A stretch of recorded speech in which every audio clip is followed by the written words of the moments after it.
Subscribe करू विजय entertainment channel के आ घंटी के निशान के जरूर दबाओ हमरा सबक वीडियो सबसे पहले देखबा के लेल।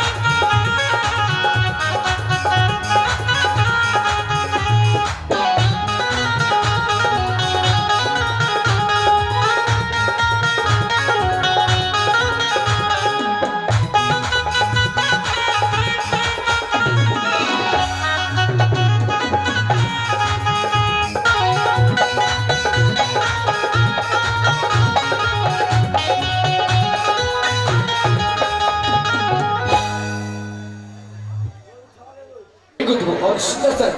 सामंत चढ़कर गीतों के संगे अपने थोड़ी बड़ी छाई सिंह जी ताऊ के माध्यम से हम और हामी का सुंदर सुंदर प्रस्तुति का आनंद उठा दी विजय एंटरटेनमेंट के माध्यम से। आओ किस महफिल लोगी अपने साथ भी सुना दे हो कहुआ बजले भेले भो सिरह के सगरो भेले सो कहुआ बजले भेले भो सिरह के सगरो भेले सो और जना सब ताली बजावे जोइना के ताली बजावे कहुआ बजले भेले भो सिरह के सगरो भेले सो कहुआ बजले भेले भो सिरह के सगरो भेले सो छोरू छोरू छोरू रे सैया मोर भागले कहुआ बजले भेले भो सिरह के सगरो भेले सो छोरू छोरू छोरू रे सैया मोर भागले कहुआ बजले भेले भो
कि हाथ छुरी सदा फूट गेले केस के जोरा देखो टूट गेले अनहना छहरे पुरुष हो गए कठोर नैना छहरे पुरुष हो गए कठोर छोरू छोरू छोरू सैया मोर भागले कहुआ बजले भेले भो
सब्सक्राइब करू विजय एंटरटेनमेंट चैनल के आ घंटी के निशान के जरूर दबाओ हमरा सबक वीडियो सबसे पहले देखबाक लेल।